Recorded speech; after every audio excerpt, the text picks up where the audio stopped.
PNG's constitution among the best in the world. Lae residents warned to turn in prison escapees. Surrender themselves. And aviation industry farewells murdered colleague.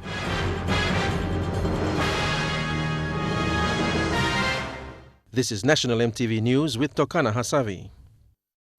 Good evening and welcome to Tuesday's news. It's good to have your company again. Papua New Guinea is now amongst the top quarter in the world of unbroken constitutional democracies. This was revealed by Professor Ted Wolfers, an advisor and consultant of the Constitutional Planning Committee from 1972 to 1975. Professor Wolfers was speaking at the University of PNG, where the School of Law is hosting a two-day conference on the 40 years of PNG's constitution. Present today were founding fathers of the PNG Constitution, among them Grand Chief Sir Michael Somare and Sir John Kaputin. The University of Papua New Guinea's School of Law has been teaching constitutional law as a compulsory since its inception in 1965. On the year of the country's 40th anniversary, the School of Law has decided to mark 40 years of the PNG Constitution. Law students, academics, policymakers and founding fathers of the Constitution were present. Professor Ted Wolfers was there in the early 70s as an advisor and consultant when the Constitution was being drawn up. Today, he said the PNG Constitution is the most inclusive in the world. While many constitutions around the world last on average about 17 years, the PNG Constitution has held out for 40 strong years. Papua New Guinea is now amongst the top quarter in the world of the unbroken constitutional democracies in terms of age. And the one who believed strongly in a homegrown constitution was the then Chief Minister and later the country's first Prime Minister, the Grand Chief Sir Michael Somare. One good thing about our constitution is not written in Canberra, it was not written in Marlborough House in London, it was written in Motukore Island.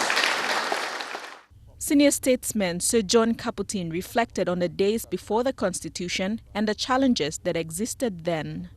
In 1961, I fought against the colonial racist law against marriage between a black man and a white woman when I met my wife.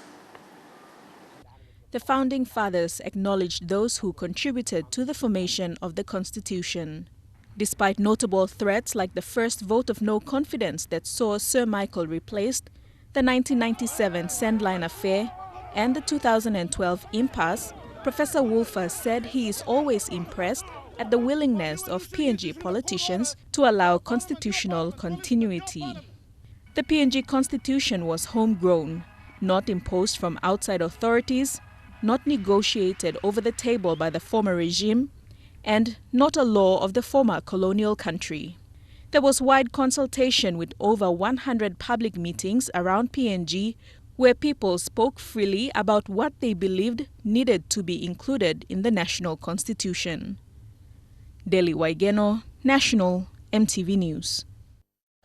Pangu Party is fast expanding throughout the 9 districts of Morobe. It's a drive headed by party leader Bulolempi and Deputy Opposition leader Sam Basil. Makam district in Morobe province is in the process of electing its executives for the half-a-century-old party.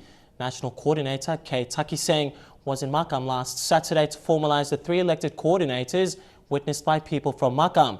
The 3 coordinators are from different LLGs in Makam district, including Umi Azera and Hongo Afa. Election of the executives will follow on the 2nd of July this year. Mr. Kay Takiseng says 8 executives will be elected to fully form Makam's Pangu Party. Takiseng says Nawab district is the next to be visited at the end of this month. A 2-day retention program for police officers who had attended the Mekim Senis placement program is underway here in Port Moresby. It commenced this morning with over 40 members of the Royal Papua New Guinea Constabulary and Australian Federal Police who shared their experiences and discussed how to further develop policing work. Mekim Senis, or Initiate Change, is a placement program conducted in Australia through the Australia PNG Policing Partnership Program. Initiated in 2013, Mekim Senis was created to place our PNGC members in an Australian policing agency so members can experience how policing duties are conducted in Australia, particularly in Queensland.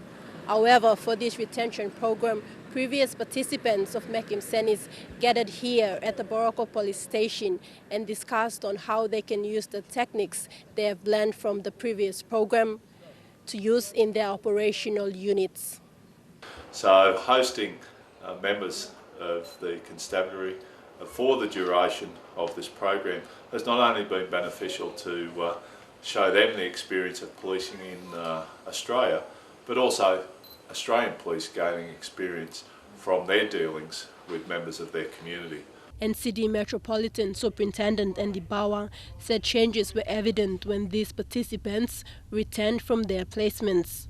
Bawa said these officers started arriving at work on time and carried out their duties with a higher level of professionalism, and he has challenged his officers to learn and execute the knowledge, skills or techniques they acquired.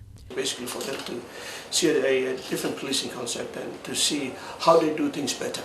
Head of AFP deployment in PNG, Assistant Commissioner Alan Scott, said Mekim Senis is a fundamental aspect of the PNG APP mission and has a wide support from the PNG government. Though the program is into its second year, Commander Scott said the partnership is looking at including other police departments like traffic and human resource and officers from provincial commands. So we're looking at maybe expanding that into other parts of the constabulary, maybe some of the administration areas, corporate support, HR, finance, logistics, so opening it up to other officers. At the close of the retention, adjustments will be made on how to improve this program so more positive contributions can be made to the development of the constabulary through the Australian and Papua New Guinea Policing Partnership Program.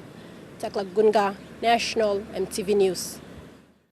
A joint venture agreement between Orion Group, a United Kingdom-based company, and Enga Children's Fund to take over the ExxonMobil-run Technical Institute near Port Moresby's Technical College has not gone down well with the college's management. The POMTEC Governing Council has expressed dissatisfaction over the move, saying it's in total breach of the 2009 agreement. The agreement states that ExxonMobil will hand over the property to the state after training its technical experts. The Governing Council of Port Moresby Technical College says the agreement for Orion Group and its joint venture partner, Enga Children's Fund, to take over the ExxonMobil facilities inside the premises of the college have a lot of inconsistencies.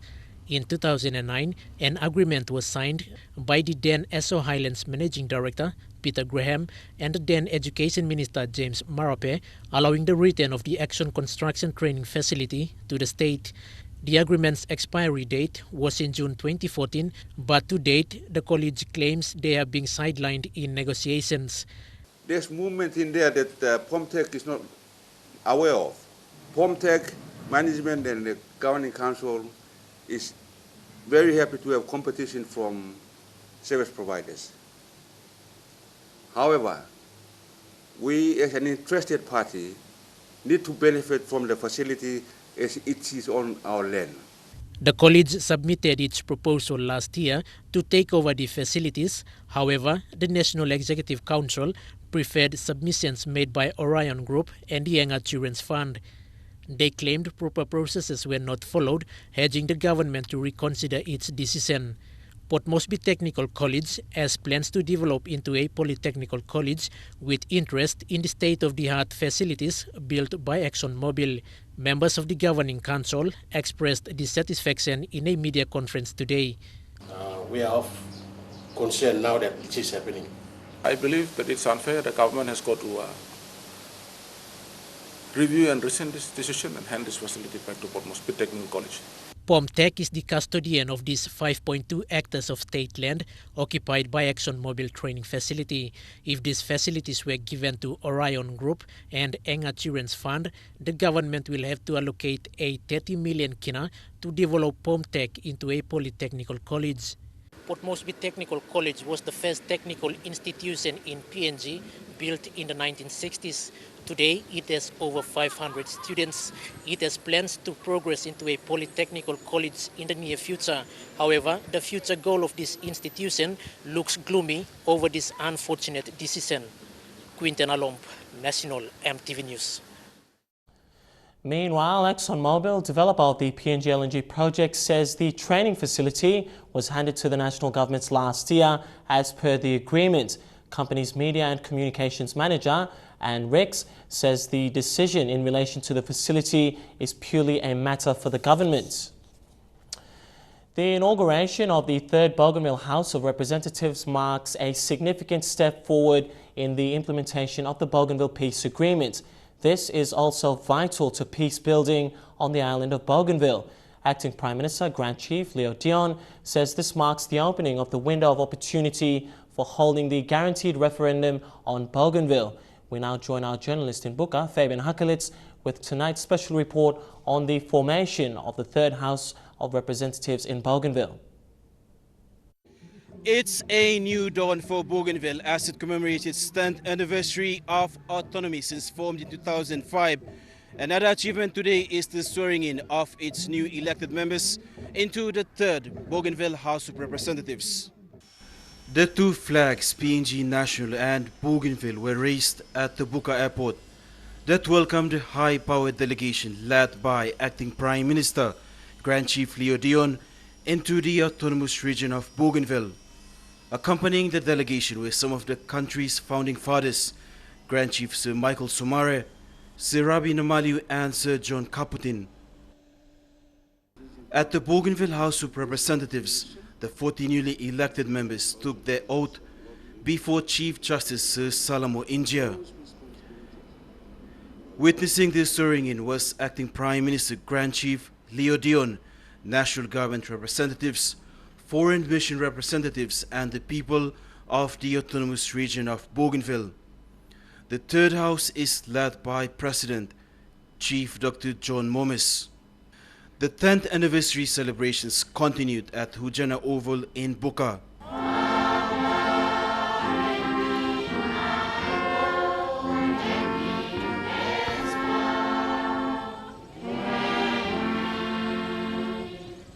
Then the parade by the Bougainville Police Service that was inspected by Grand Chief Leo Dion. Grand Chief Sir Michael Somare was proud to celebrate with Bougainvillians their achievement as he was involved with Bougainville issues. Sir Michael congratulated the autonomous Bougainville government for setting the benchmark with government processes like the successful conduct of the general election. And I'm standing here very proud of the fact because I have been also involved with you in the Bougainville issue. It's all gone now. It's a water under the bridge. Forget it. Let's wait for Bougainville tomorrow. Future Bougainville, future children of Bougainville.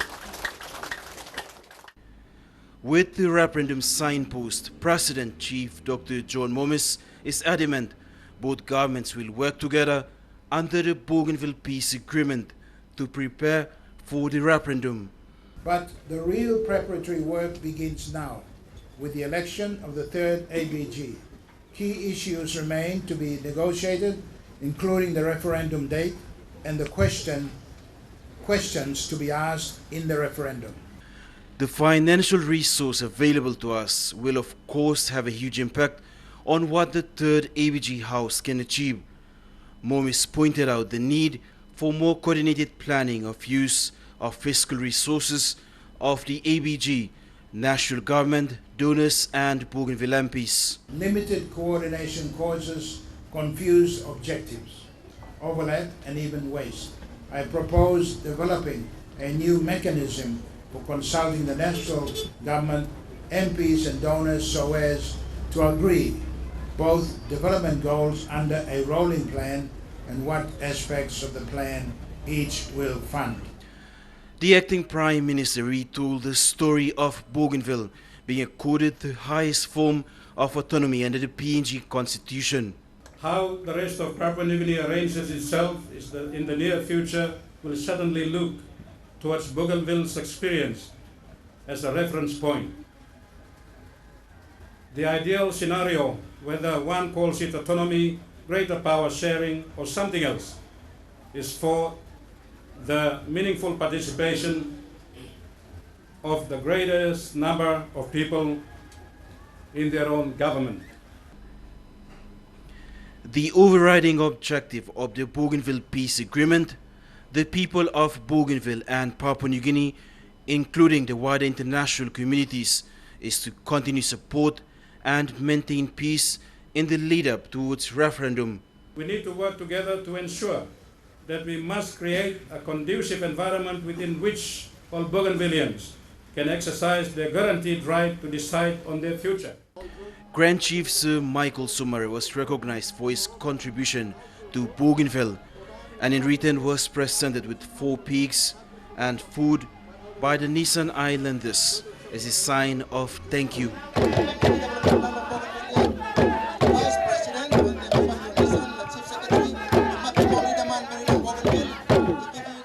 The inauguration of the 3rd ABG House marks a significant step forward in the implementation of the Bougainville Peace Agreement to achieve results. A challenge now put forward is for leaders of both the national and autonomous Bougainville governments to work together for Bougainville to achieve its dreams of one day becoming an independent nation. In Buka, Fabian Hakelitz, National EMTV News. On a related note, Simon Pentanu is the new Speaker of the Bougainville House of Representatives. Mr. Pentanu ousted his predecessor, Andrew Miriki, during the secret ballot with an absolute majority of 23. Once again, Fabian Hakelitz has this report from Buka. Regional committees of North, Central and South Bougainville lobbied for the new Speaker. South for Andrew Miriki, Central for Simon Pentanu, while North didn't nominate, which resulted on the secret ballot on 2 nominees. Miriki received 17 votes, while Pentanu 23, above the absolute majority of 20+1. Clerk Edwin Kenneth then declared Simon Pentanu as the new Speaker for the 3rd Bougainville House of Representatives and was later sworn in by Chief Justice Sir Salam Wengia. As Speaker, my role and responsibility is to equip and serve you to the best to perform your principal roles as legislators, as decision makers, in your role as service providers. The new Speaker didn't waste time but presided over the Deputy Speaker's election. North Bougainville Women's Representative Francisca Semoso was elected Deputy Speaker with 28 absolute majority. Pentanu brings with him vast experience in the public service as former Chief Ombudsman, National Parliament Clerk and Bougainville Administrator, as described by President Chief Dr. John Momis. People are confident na Hamas long work on them new speaker long improve him image long parliament long improve him good governance and one plus something he work long Bougainville long time since crisis come up. Fabian Hakelitz, National EMTV News, Buka. Boy-more escapees still at large, also more concerns on cocoa farming in East New Britain, and thousands in Porgera petition Health Minister. Those stories and more coming up after the break.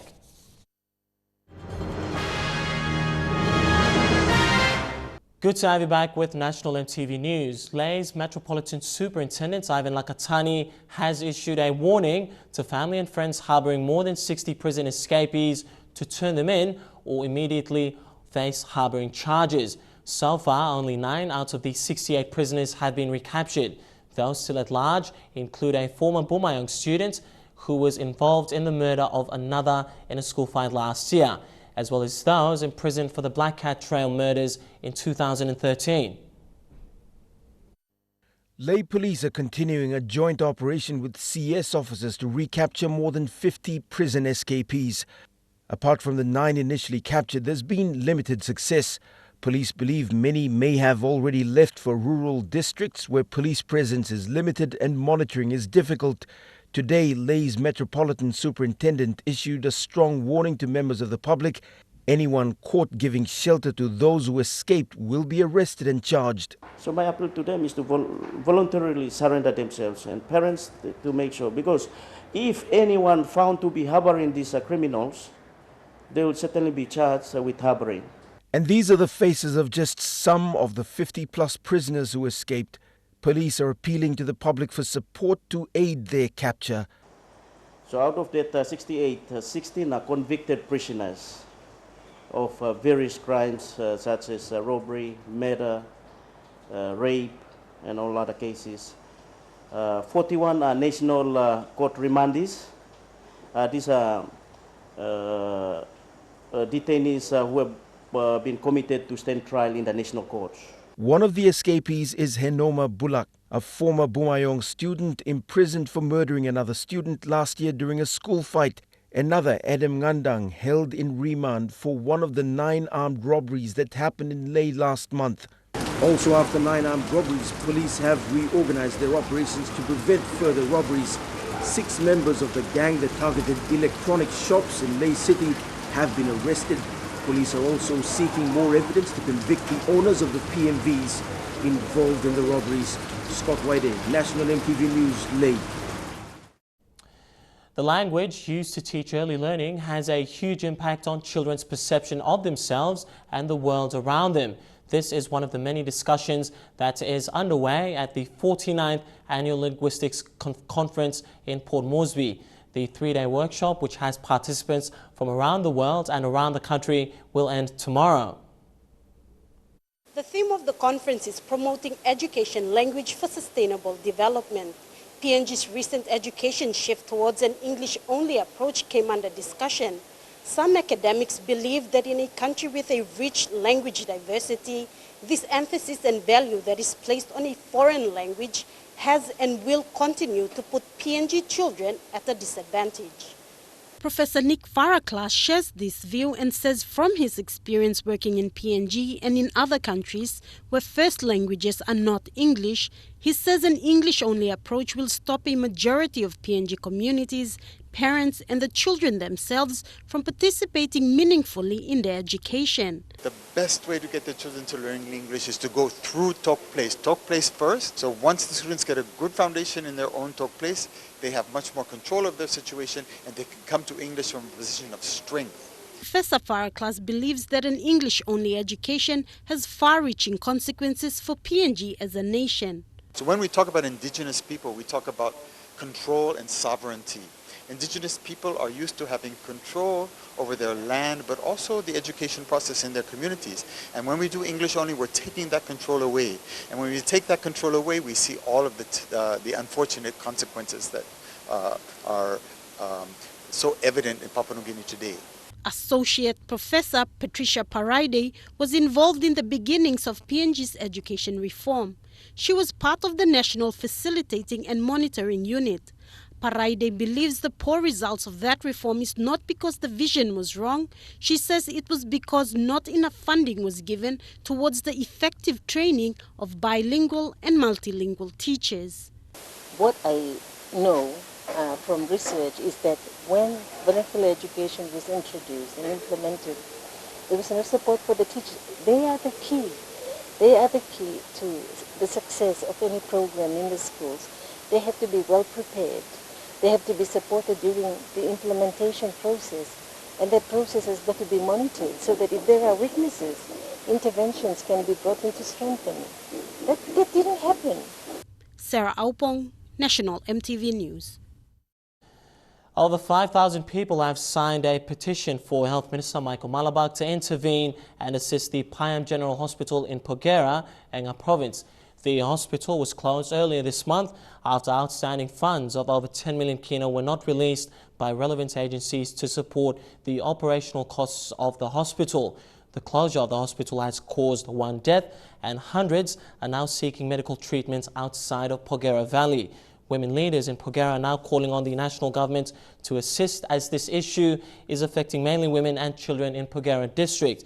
The petition was presented to the Enga Provincial Health Authority and will be given to the national government. Meanwhile, 500,000 kina was given as temporary relief funds for the hospital. And now we check out the finance news. The Kina closed unchanged at $0.3665 in the interbank market. At Bank South Pacific, our Kina was trading at $0.3590, $0.4595 Australian dollars, $0.3144 euro, and 43.87 Japanese yen. Looking at commodity prices at New York close, gold and coffee closed the day lower, while cocoa and copra closed higher. Palm oil closed the day lower, while crude oil and copper closed the day higher. And finally, on the stock market, the Dow Jones closed at 107 points lower, the ASX closed at 10 points lower, and the All Ordinaries closed at 38 points higher. Among stories coming up after the break, the funeral service of helicopter engineer Lae Nason. Stay with us for that.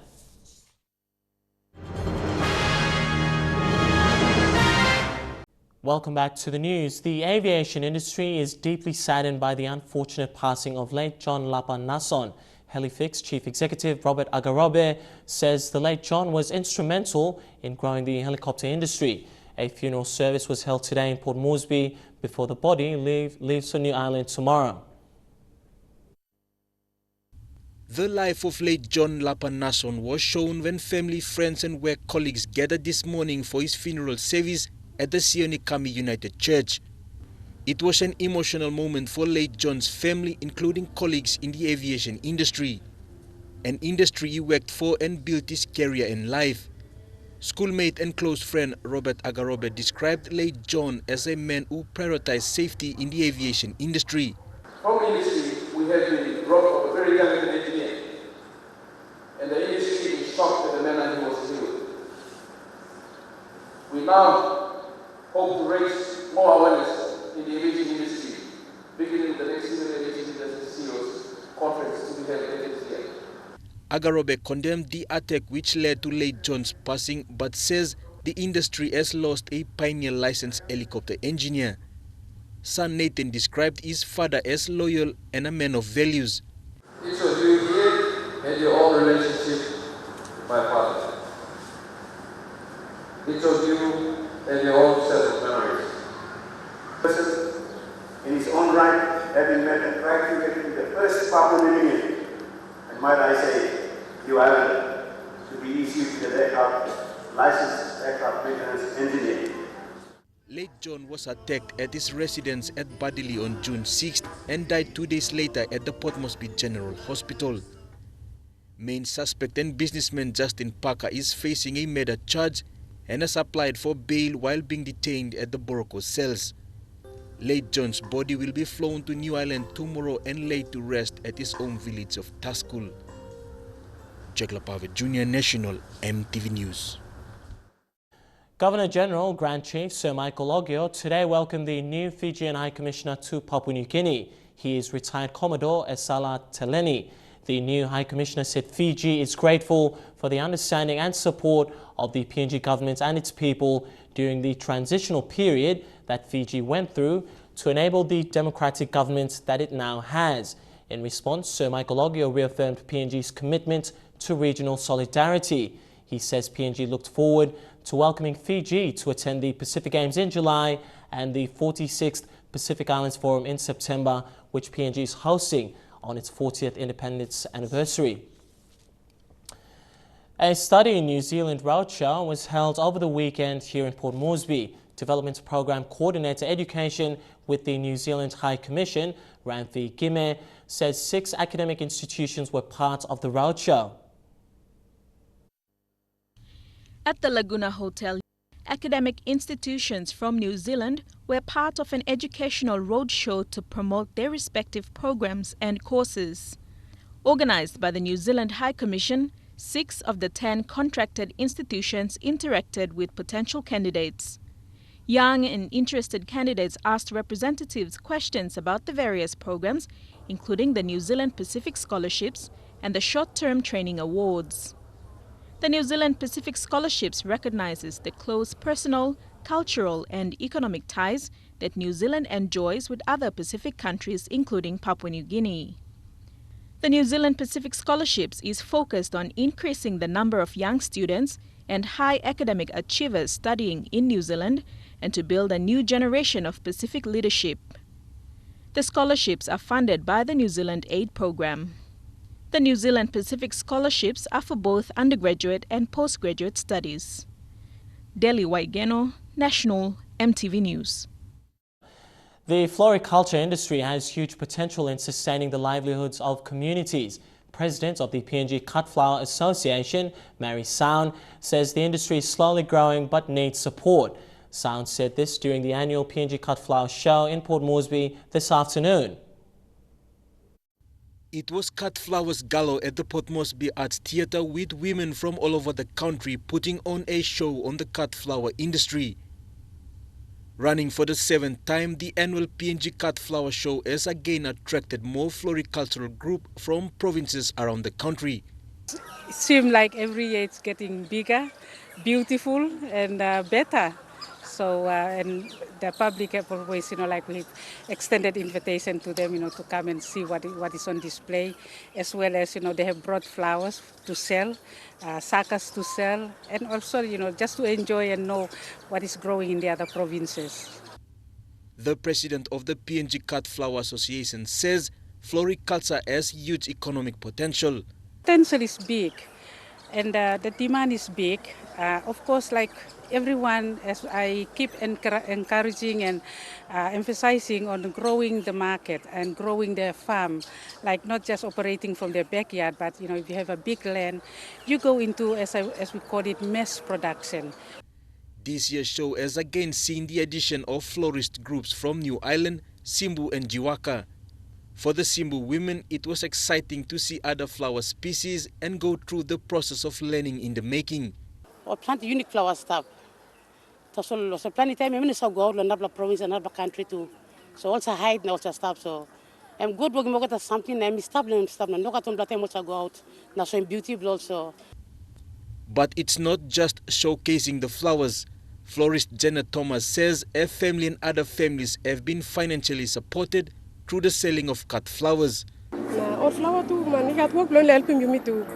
Nah, me like some plant to help him with this flower. I'm still helping me plant too. Me plant water flower, na flower me got me plant too. Some plant money come too, and so water me plant. Na flower I got good flower plant.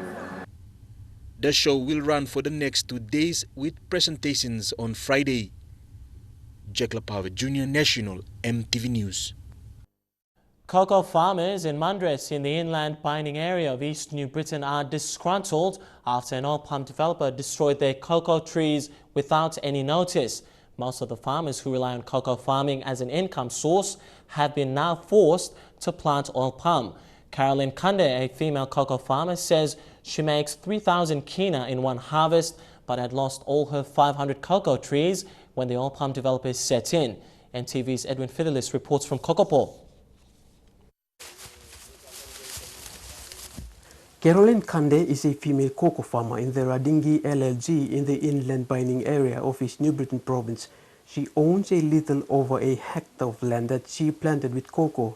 Over the last 10 years, she has been largely depending on a cocoa block for an income to support her family. But about a week ago, she lost all her 500 cocoa trees after an Asian-owned oil palm developer was allowed by a landowner company to plant oil palm on their land. La disla block ya mi place aqui sim molsem for back. Place aqui sim for back. Molsem now binatang go inside na now mi place aqui sim molsem 1.5. From this cocoa block alone, she makes around 4 cocoa bags that fetch her 3,000 kina. 3 months left before her next harvest and all her cocoa trees were destroyed to make way for the oil palm seedlings to be planted. Carolyn has since remained skeptical about the oil palm operation that began 6 months ago.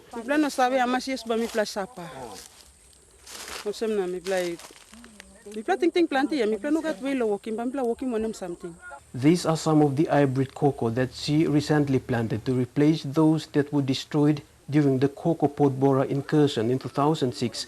They were also destroyed by the oil palm developers. The Binding Cocoa Cooperative Society has made a strong representation of its cocoa farmers. An assessment has been carried out to find out the cost of the damages. Its total is expected to run into several millions. Edwin Fidelis, National EMTV News, Kokopo. To regional news, Australian officials are alleged to have paid thousands of dollars to people smugglers bound for Australia to turn their boats back to Indonesia. The claim was leaked to the public last week, according to Fairfax Media, who reported that Australia paid $30,000 to the crew of an asylum seeker boat to return the vessel back to Indonesia. Yesterday in Canberra, a vocal opposition wanted Tony Abbott to clarify the payments claims.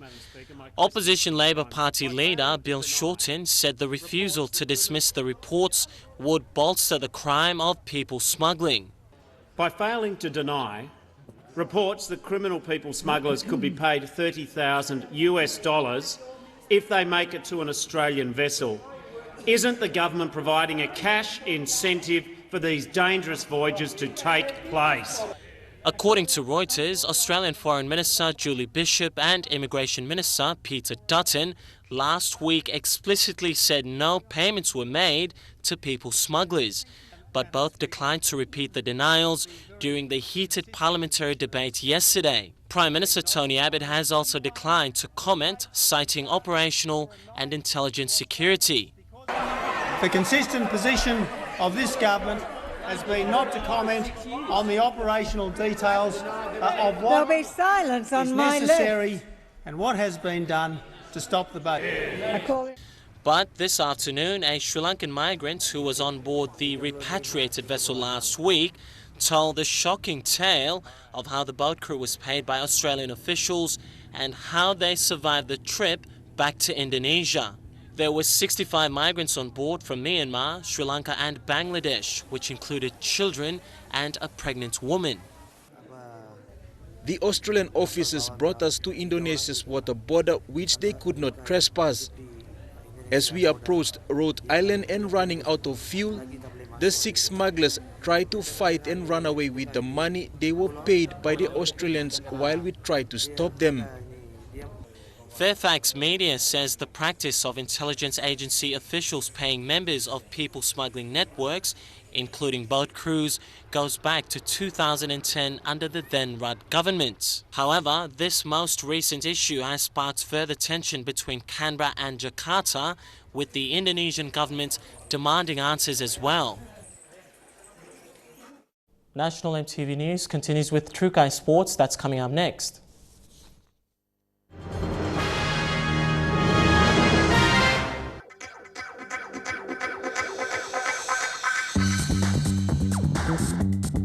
Trukai Sports.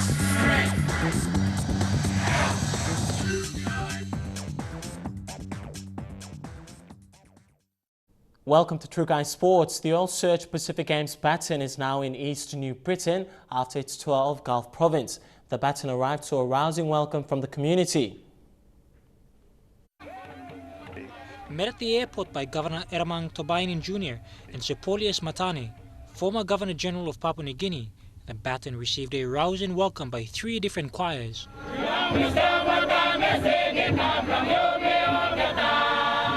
The relay headed out to the famous Bitapaka War Cemetery, which was carried in by the caretaker to a guard of honor formed by the local community. Local children then ran a relay with the baton around the cemetery garden walls. A Tola youth then took the baton over his head and took part in the Tola whip dance initiation with village elders, including Sepolius cracking the kanda whips across his torso. The relay then drove out to the borders of the Pomio district to be escorted along the 30-year-old temporary bridge over the Warongoi River. The Pomio community, led by new MP Elias Kapabore, and 2 Pomio Tumbuans walked the bridge before handing the baton back to the Tolai community, accompanied by yet more whip dancers.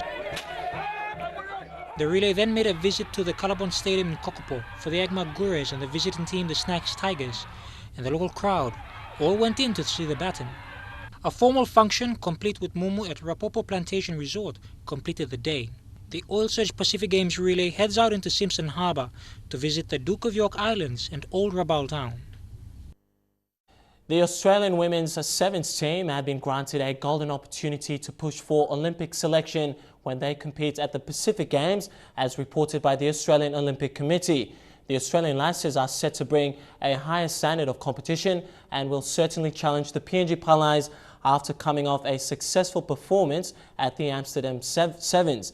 Women's Rugby Sevens head coach Tim Walsh says the Pacific Games will be the perfect opportunity for the team to gain tournament experience for what is the most important year in the sport's history. EMTV's Lae Residents has this report.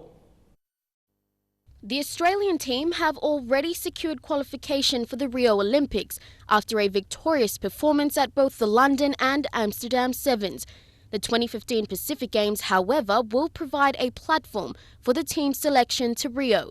The current squad consists of some of Australia's best women's sevens players.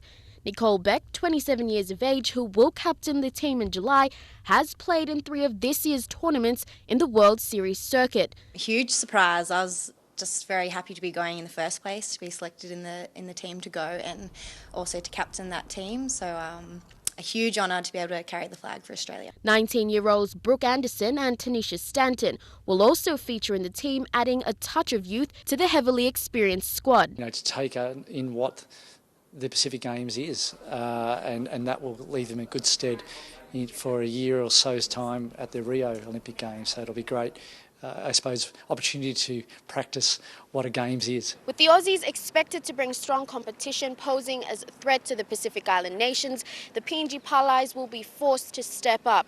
Now, their first match will be against New Caledonia on Wednesday, the 8th of July at the Sir John Guyce Outdoor Stadium, followed by tougher pool matches against Fiji and Tonga. Lae Residents, National, EMTV Sports. We'll bring you more sports stories coming up after the break. Stay with us. True Kai Sports. Good to have you back with True Kai Sports. Well, the sport of judo has not been included in the Pacific Games next month. However, President for the PNG Judo Union, John Jambert, says they have bigger plans for judo in the coming years. The sport's popularity is growing not only in the country alone, but also in the Oceania region, and the International Judo Federation plans to see the interest and participation develop further. Although not included in the Pacific Games, the Papua New Guinea Judo Union is adamant that in coming years PNG will be able to excel in judo in other Pacific Games to come. And of course judo has been out of the Pacific Games, but fortunately it means that we are not out, we are still here. What we have in place and what we have to offer for our athletes, this is where we are at the moment. Judo can also be used not only as a sport but as an educational tool to develop the youth throughout the country.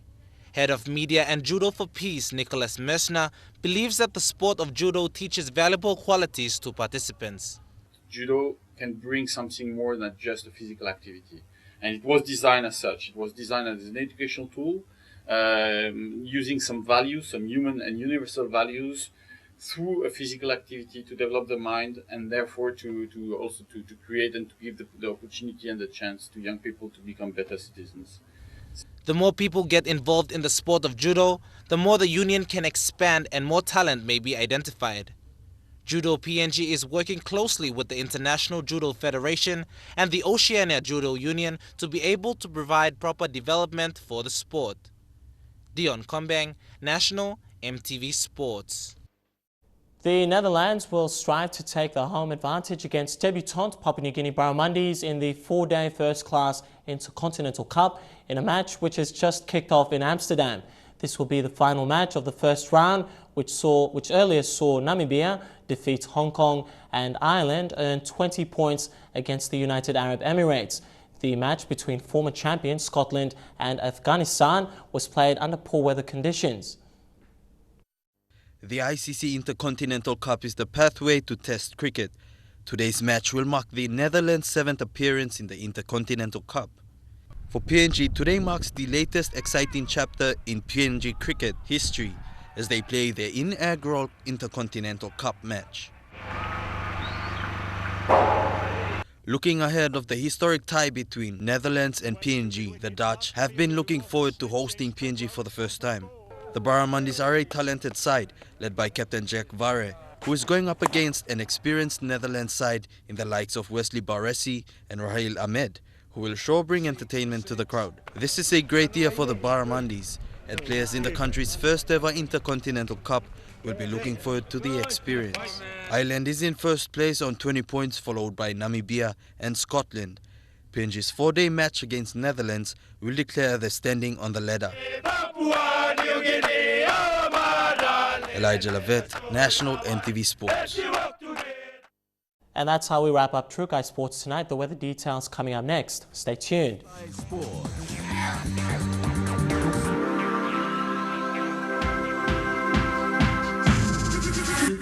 True Kai Sports.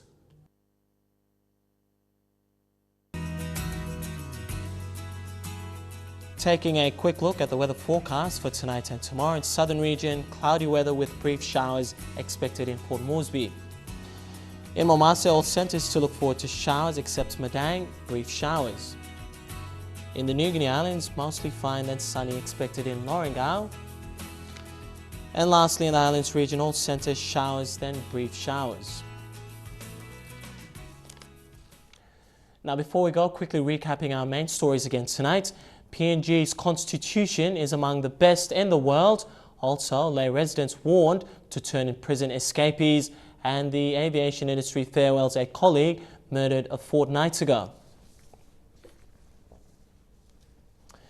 Well, that's been the news, sports and weather this Tuesday, the 16th of June, 2015. On behalf of the news crew, I'm Tokana Hasavi. Thanks for your company. You take care and stay safe. Good night.